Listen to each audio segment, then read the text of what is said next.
Hey everyone, before we start today's review, I just put a new windscreen filter over my mic, so if you've got any feedback for how it sounds compared to my previous videos, let me know in the comments. For a good while now, I've been wanting a controller to use for my Switch Lite that's a little bit more lightweight than the Pro controller. I'd actually been eyeing a controller that we have at the Best Buy store I work at for a good while, the SN30 Pro line. It took me a little while, and the fact that my Pro controller's home button no longer works, to finally grab one of the controllers, play with it for a little while, and give you guys some coverage. The smaller and sleeker of the two retro controllers, here is my review of the 8bitDo SN30 Pro. In terms of design, this is shaped and colored like a Super Nintendo or SNES controller. It also gives off that feel, all the way down to the X and Y buttons having pressed in tops and feeling different than the more rounded and flat tops of the A and B buttons. Now in terms of buttons and whatnot, it has pretty much everything that the Pro controller has. The front of it has a working D-pad, start and select buttons, 4 face buttons, 2 analog sticks in a more PlayStation style design, along with 2 buttons next to the analog sticks that function as home and capture buttons.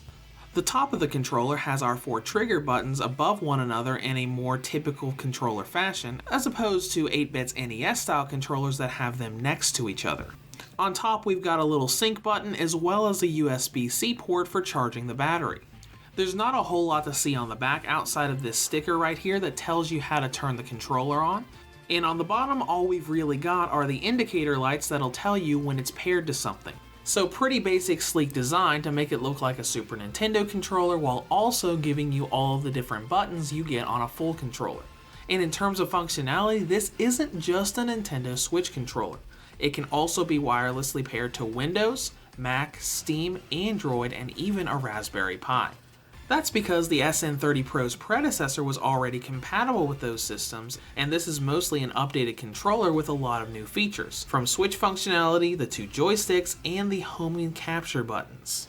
And because of this, you have to pair it in a different way than normal controllers. Instead of just hitting the home button when you want to turn it on, you actually have to press the Y and start buttons at the same time for it to enter its pairing and connecting mode.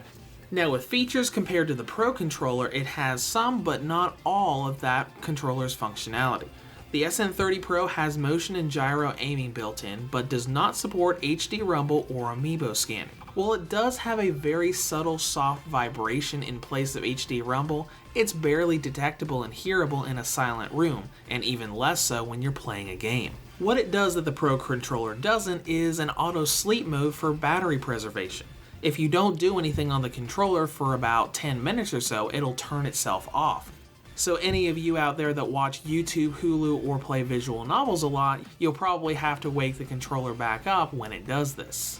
And now let's get to how it performs. With it being such a small and thin controller, I was skeptical at how well it would handle and feel, but it performs surprisingly well.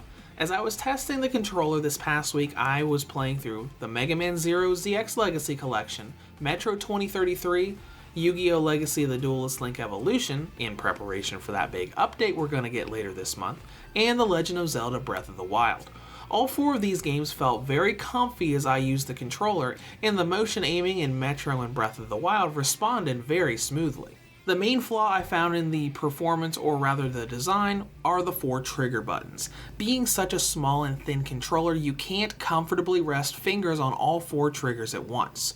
Maybe people with smaller hands will have better luck than I did, but with less than an inch between the buttons and the L2 and R2 triggers not being nearly as lengthy as the ZL and ZR triggers on the Joy-Cons or Pro controller, it can make games that require the constant use of all 4 triggers a little bit awkward.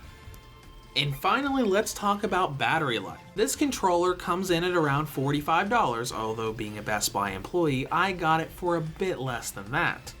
That makes the controller about $15 cheaper than the Pro controller. So how does the battery life stack up?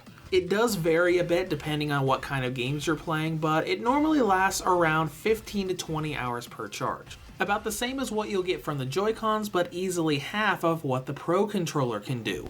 Now when all of this comes together, I like the feel of the SN30 Pro.